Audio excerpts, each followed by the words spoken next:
bienvenidos a Mates con Historia. Empiezo este Mates con Historia agradeciendo a Claudia Peiró del periódico Infobae la entrevista que me hizo hace unos días y que fue publicada ayer en Infobae sobre Mates con Historia.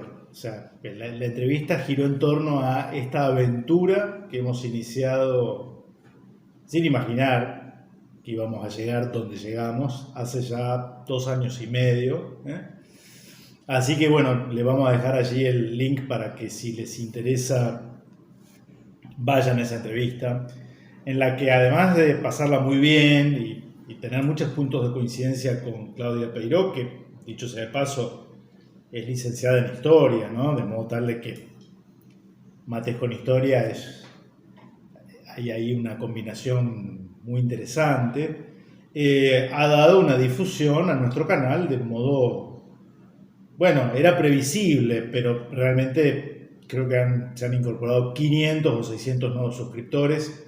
Les damos a ellos particularmente la bienvenida. Hay algunos que nos siguen desde los primeros mates, otros que se han ido incorporando más recientemente y otro, un número importante, que lo ha hecho en las últimas 24 o 48 horas. De modo tal de que, bueno, una breve explicación. Mates con Historia es lo que dice la nota, la entrevista que me hizo Claudia. No son clases magistrales, no son conferencias, no intentamos agotar los temas. Son mateadas virtuales, ustedes del otro lado. Espero que compartan mi pasión por unos ricos mates. Ahora con este calor se me dificulta un poco la temperatura del agua, pero seguimos acá firmes. Y mientras mateamos, hablamos de historia, reflexionamos, tratamos de citar algunos libros, ahora me voy a referir a recomendarlos, pero no extendiéndonos demasiado, de manera tal de que para quien le interese profundizar el tema que analizamos, bueno, lo puede hacer con las lecturas que recomendamos u otras, ¿sí? De modo tal que esa es la esencia de Mates con Historia. Y un tema que han pedido mucho y que yo estaba en deuda es, podríamos decir o sintetizarlo, la relación de la guerrilla, la cuestión de la guerrilla en Argentina, las agrupaciones guerrilleras,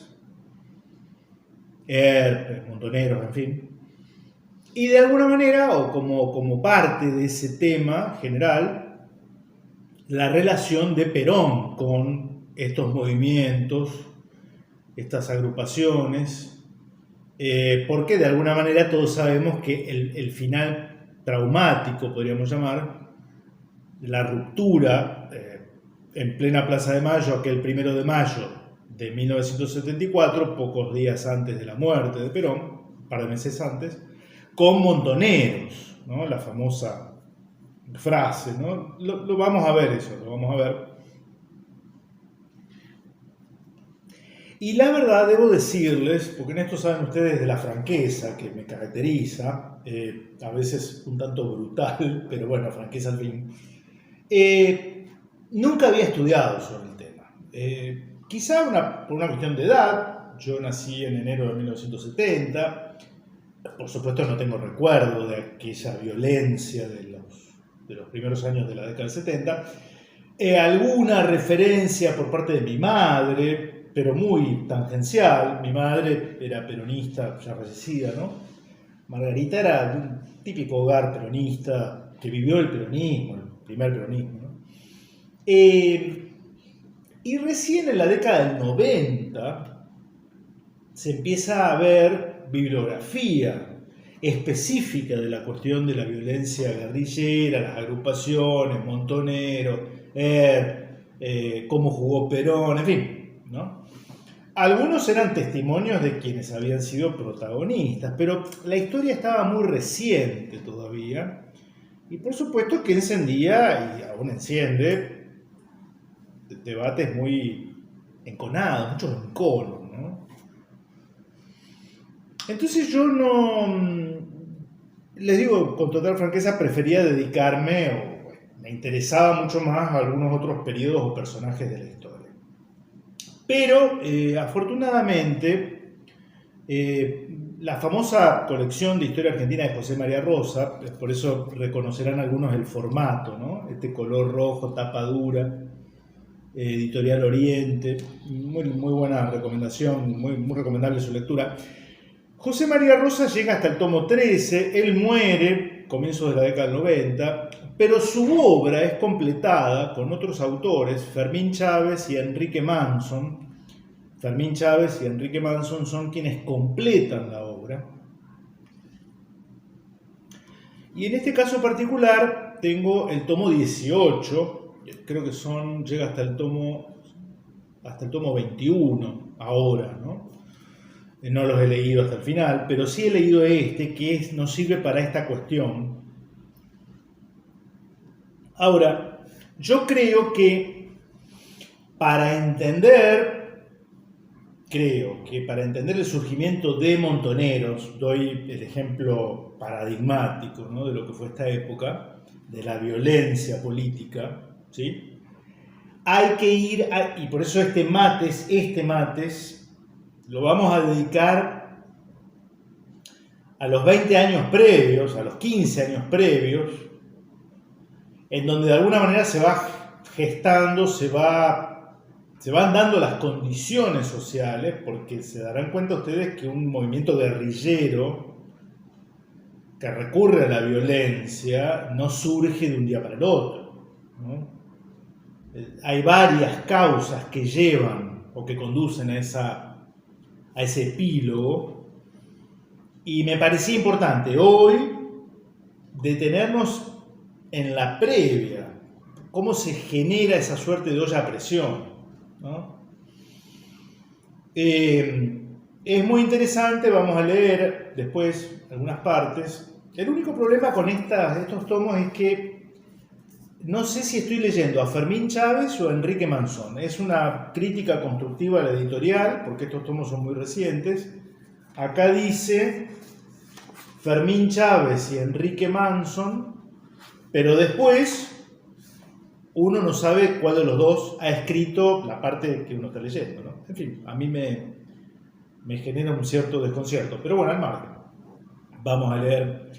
Por ejemplo, la década del 60 es una década en la cual la juventud, a nivel mundial me estoy refiriendo, no solo en Argentina, adquiere una connotación, un protagonismo social que por ahí no había tenido en las décadas anteriores. La juventud, los jóvenes, ¿no?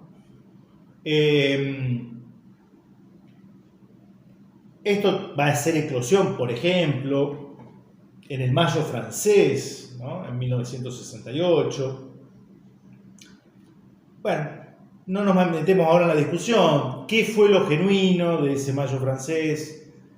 ¿Qué fue lo original de la juventud? ¿Y qué fue aprovechado y qué fue puesto allí por otros que no eran los jóvenes? Pero bueno, al margen. Entonces, es un fenómeno mundial, ¿no? La movilización, la politización de la juventud, al menos en Occidente. Se da un proceso también en la década del 60, comienzo de la década del 70, ese mundo colonial, que por supuesto sale herido de muerte tras la Segunda Guerra Mundial, por potencias aliadas, vencedoras, llamémosle así, por ejemplo Francia e Inglaterra, tenían imperios coloniales, ¿no? Bueno, esas colonias empiezan procesos de independencia, quizá engañosos, pero bueno, procesos de independencia al fin. La Revolución Cubana, le hemos dedicado un mates con historia, da para mucho más, pero esa Revolución Cubana es protagonizada por jóvenes, el mítico Che Guevara, ¿no?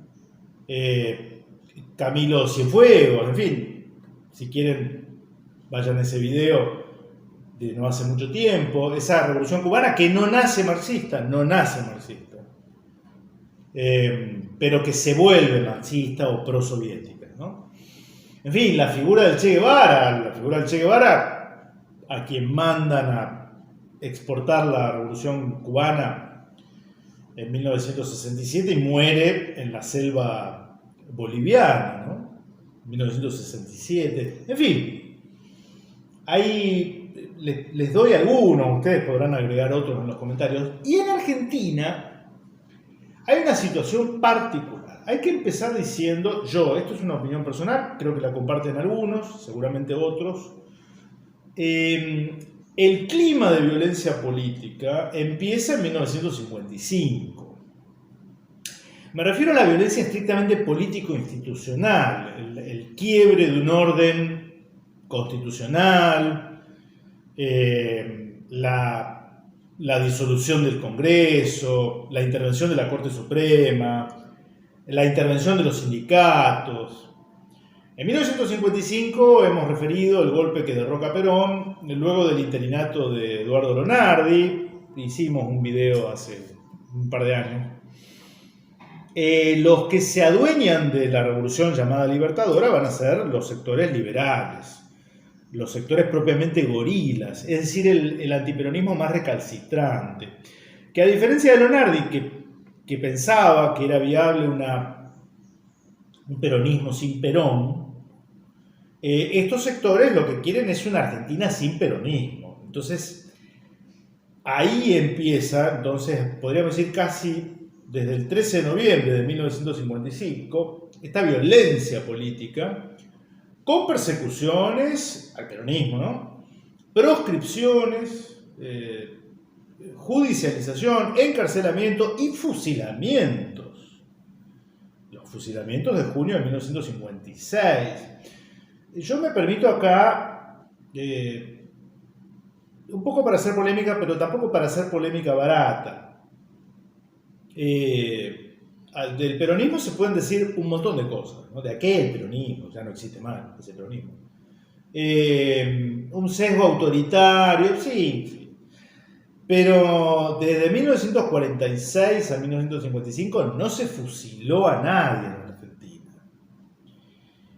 A los pocos meses de derrocado el peronismo, el gobierno encabezado por Pedro Eugenio Aramburu fusila civiles. Civiles, fusila militares también, Juan José Valle, en fin.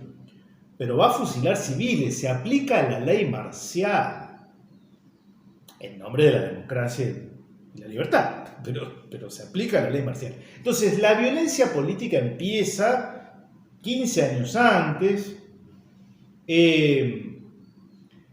Ahora vamos a leer, y se da un fenómeno llamativo, muy de Argentina, que creo que solo puede generar el peronismo de aquella época, que es que hijos de familias antiperonistas, los hijos e hijas de familias visceralmente antiperonistas, se vuelven peronistas.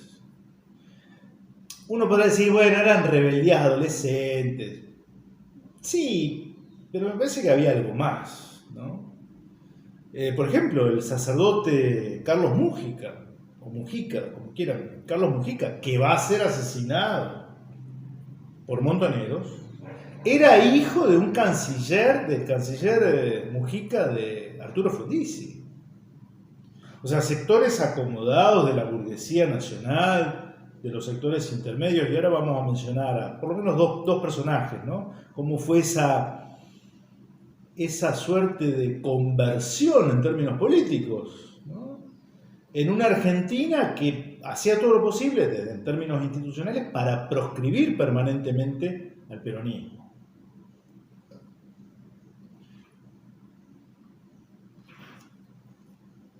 Entonces, yendo un poco más, acá la tenemos atrás de cámara, a la comandante general Inés, que es la que hace las indicaciones. Venimos bien, yo cada tanto llamo también su atención para ver que estemos grabando de manera correcta, ¿no? Entonces, esta situación me parece interesante compartir con ustedes del libro, insisto, Homenaje a José María Rosa, Historia Argentina, tomo 18, autores Fermín Chávez, Enrique Manson. Dice la peronización de los sectores medios y de la juventud. La idea de un antiperonismo generalizado en la clase media argentina es una simplificación que corresponde a la de suponer que en nuestro país existe una clase media homogénea. Entre 1946 y 1955, Perón ganaba las elecciones con más de la mitad de los votos. Y lo que llamamos la clase trabajadora ni siquiera se acercaba al 50% de la población. Por tanto, muchos votos de los sectores medios acompañaron al peronismo durante la mayor parte del período. Pero es cierto que la masa de la oposición se reclutaba entre los profesionales, la masa de la oposición antiperonista, ¿no? Se reclutaba entre los profesionales, los estudiantes universitarios, los pequeños comerciantes, los pequeños y medianos rentistas y otros grupos similares. Molestos algunos por la afiliación compulsiva, el luto obligatorio, esto de usar brazalete negro, eran las costumbres de la época cuando muere Eva Perón, ¿no? En 1952. O, ojo con esto, de un modo más mezquino, molestos, por el ascenso de los negros, lo dice el autor acá, ¿no? Con destacado, que se ponían a la altura de la gente bien. Esto lo vamos a profundizar en alguna otra oportunidad con un autor al que lo hemos citado poco, pero nos debemos mates con historia, citándolo nuevamente, Arturo Jauretche, que tiene un fenomenal libro que ya se los recomiendo, El medio pelo de la sociedad argentina, ¿no? En donde analiza aspectos psicológicos de estos sectores intermedios. Yo por eso, desde que leí el libro de Jauretche, nunca hablo de la clase media, me refiero a los sectores intermedios, ¿no? Que habiendo sido beneficiados por las políticas sociales del peronismo, del primer peronismo, son antiperonistas. Uno dice, ¿por qué? ¿No? Interesante esta frase, dice, estos sectores, algunos, molestos por el avance social de la negrada, ¿no? Que se veía dignificada y, por ejemplo, esos sectores humildes de Tescobrisa, morochitos, podían ir por primera vez a la matiné de los cines. Y claro, el que iba a la matiné del cine el fin de semana, desde antes del peronismo, se siente como incómodo, ¿no? Incómodo por la presencia de otros que por primera vez podían acceder a eso, ¿no? O viajar en transporte público, que no era tan habitual en los sectores pobres. En fin, no me quiero detener con esta cuestión, ya vamos a desarrollar esa cuestión. Durante el gobierno de la Revolución Argentina, en 1966, Juan Carlos Onganía, muchos de ellos vivieron una conversión cuasi religiosa hacia la causa justicialista. La Revolución Argentina había sido bien recibida, es la que va a derrocar a Arturo Humberto Illia, porque la opinión de la clase media había comprado en bloque la campaña periodística que, bajo la imagen de la tortuga radical, así se la referían a Illia, sostenía la ineficiencia de la partidocracia y la necesidad de un salvador uniformado, un militar. Ellos también creyeron, por unos días, semanas o meses, que Onganía, Juan Carlos Onganía, era el elegido y se alegraron cuando los trenes empezaron a llegar a horario y los sindicatos pararon las huelgas. Estamos tratando de entender esa década del 60, ¿no? Sin embargo, el espíritu liberal del sector, de los sectores intermedios, de eso que algunos llaman la clase media, pero que no es homogénea, es heterogénea. Interesante lo que dice. Sin embargo, el espíritu liberal del sector, porque esos sectores intermedios fuertemente antiperonistas son liberales. Por más que vayan a misa los domingos, ¿no? Son liberales. Que había reaccionado con disgusto contra las acciones autoritarias del peronismo, se sintió molesto por el castigo al humorismo político de la revista Tía Vicente y sobre todo con el avance sobre la universidad del periodo Onganía, ¿no?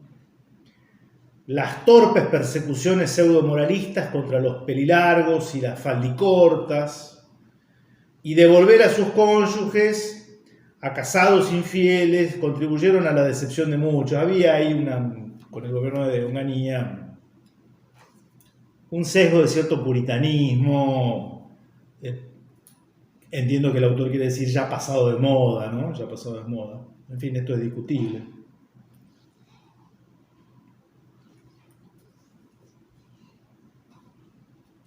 Retomo. La represión de universitarios y periodistas con las muertes de Santiago Pampillón y Emilio Jáuregui mostraban el rostro violento del régimen.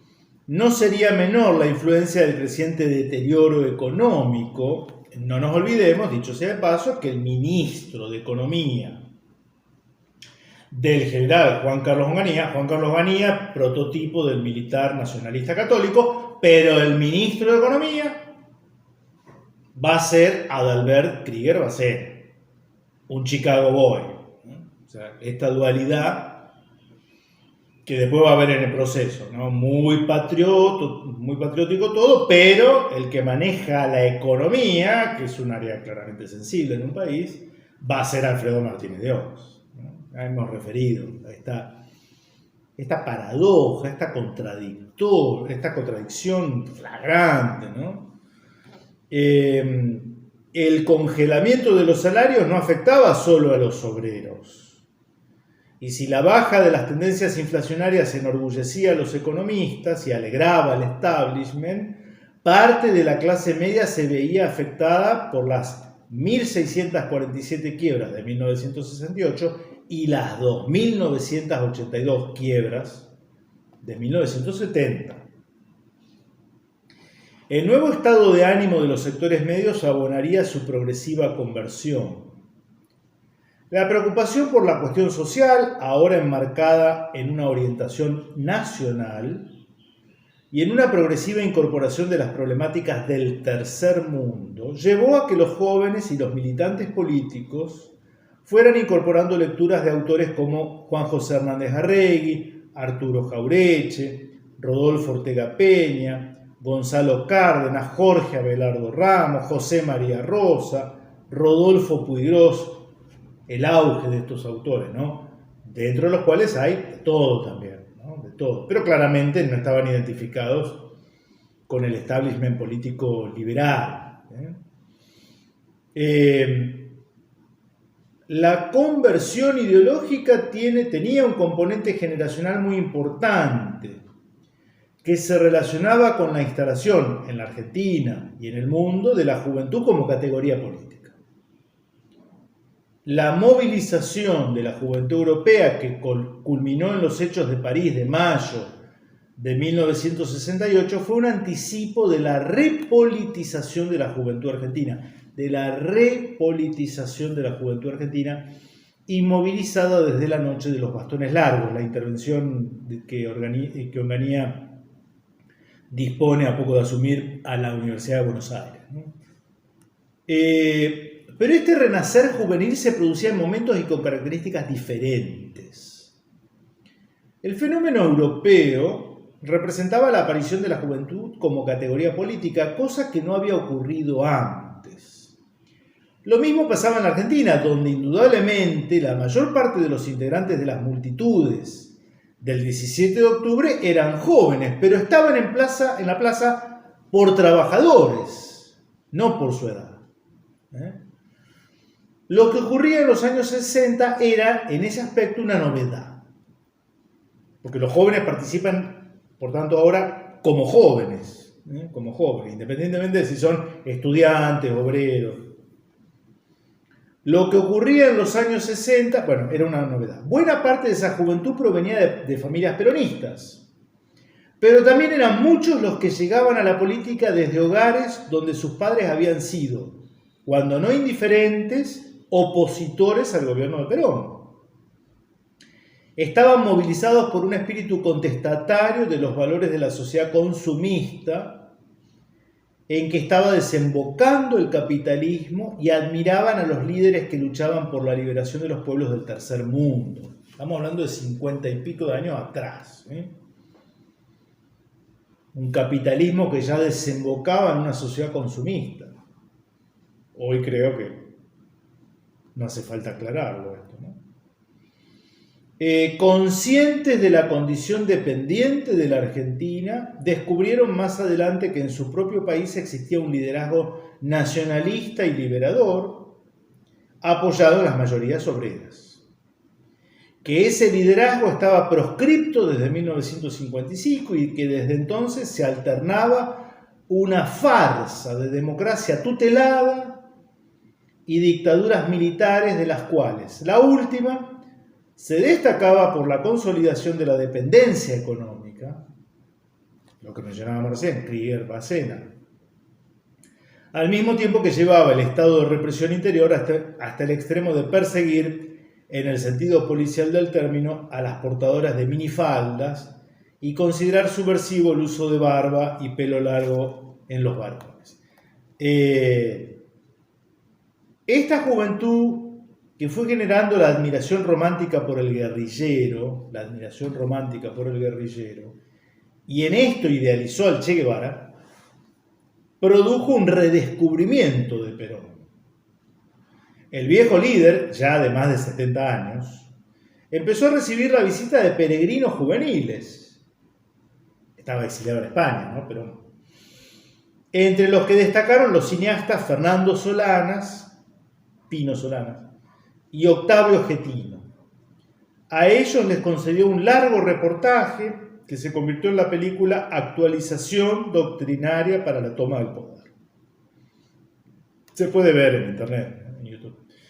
En la que actualizaba la metodología del movimiento y ponía a la juventud en el máximo protagonismo.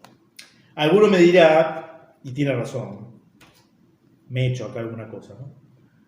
Y Perón va a alentar estas agrupaciones. Sí, es cierto.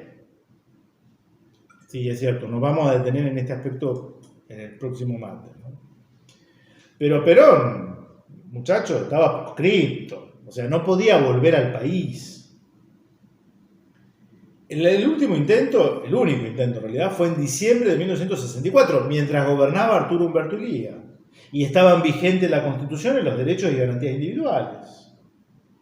Y el avión que lo trae de Roma, el vuelo era de Roma, hace escala técnica en Río de Janeiro y el canciller argentino del presidente Illia, esto va dedicado a mis amigos radicales, el presidente Illia, su canciller, Miguel Ángel Zabal Ortiz, se comunica con el canciller brasilero y le suplica que las autoridades brasileras no dejen seguir el vuelo de Perón a la Argentina.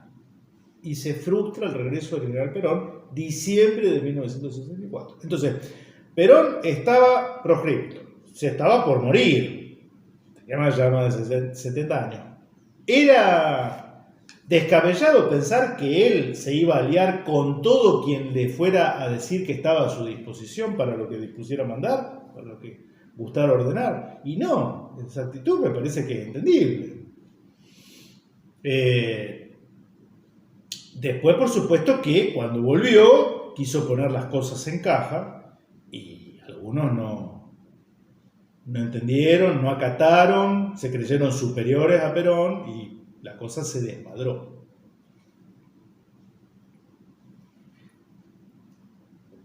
Retomo y vamos cerrando. Porque quiero contarles. La nueva visión que tenían de la historia reciente y del rol liberador del peronismo hizo que los nuevos conversos llegaran, esto es importante, que los nuevos conversos llegaran cargados con la sensación de haber estado, ellos o sus padres, en el bando equivocado a la hora de la revolución justicialista. Eso los llevaría a radicalizar su fervor y las demostraciones de lo profundo de su conversión. Es como que van a sobreactuar un peronismo, que los que eran peronistas de siempre lo vivían de un modo más natural y espontáneo, ¿no? Serían los militantes de clase media recientemente incorporados quienes estarían más apurados por asumir firmemente los mitos y rituales del peronismo histórico y por sumarse a las acciones más arriesgadas, sin excluir la militancia en las organizaciones armadas, por supuesto. ellos asumirían fanáticamente un evitismo, por Evita, ¿no?, que a veces usarían para diferenciarse de la burocracia partidaria y sindical, y llegado el caso, hasta del mismo Perón. Acá la cosa empieza a ponerse turbia, ¿no? Porque estando en vida Perón, resulta que los recién llegados, válida su conversión política al peronismo, por esta cosa medio psicológica, ¿no?, de que quien se suma a un nuevo espacio resulta que cree verse en la obligación de hacer méritos, algunos terminan sobreactuando y años después, creo, van a destilar que en el fondo nunca dejaron de ser antiperonistas. Pero bueno, me río, pero termina siendo trágico, ¿no? Es que, como afirma Gillespie, un autor que citan acá, su buena disposición a aceptar los mitos del movimiento no eran solamente una cuestión de romanticismo juvenil, sino la necesidad de muchas personas de antecedentes liberales o reaccionarios de probarse a sí mismas como peronistas. Fue su manera de expiar el pasado, su modo de mostrar sus credenciales en un movimiento que siempre había hecho hincapié en la lealtad al líder y en la ortodoxia doctrinal como virtudes. Entonces, claro, se va generando una situación que puede después desembocar en situaciones de confusión. Y bueno, para no alargarme más, acá en el libro están como algunos que van a ser luego destacados dirigentes de estas agrupaciones, algunas armadas y guerrilleras, otras no, se convierten al peronismo y el lugar del cual proceden, ¿no? Pero para no alargar demasiado les voy a leer lo que acá dice sobre Patricia Bullrich. Patricia Bullrich, que ahora, por lo que tengo entendido, va a ser precandidata a presidenta, ¿no? Dice, Patricia Bullrich creía que cuando se atravesaba la avenida Rivadavia, los barcos caían en el vacío. Fenomenal. Creía que cuando se atravesaba la avenida Rivadavia, los barcos caían en el vacío. Su mundo se limitaba al barrio Norte, Olivos y San Isidro, salvo que se tratara de viajar al campo, a Pinamar o Punta del Este o tal vez a Europa. Los campos de su familia se extendían por la llanura bonaerense atravesando los partidos. Y si su familia materna adolecía de una tradición radical, esta provenía del ex canciller Honorio Pueyrredón, un ministro que me prestó el mitrismo, según el decir de Hipólito Yrigoyen. Según sus propios recuerdos, está refiriéndose a Patricia Bullrich, la actitud despreciativa de sus compañeras del colegio Bayard hacia las estudiantes de escuelas del Estado la llevó a molestarse por sus diferencias sociales. Un día cruzó el mar tenebroso y se acercó a una unidad básica del Abasto. Muy bueno. Un día cruzó el mar tenebroso y se acercó a una unidad básica del Abasto, aunque no puede ignorarse la influencia que sobre su conversión tuvo la presencia de un joven e impetuoso Rodolfo Galimberti, un tanito del oeste suburbano, que conquistó el corazón de su hermana Julieta e impactó con su peinado engominado y sus gestos recios a todas las mujeres de la familia.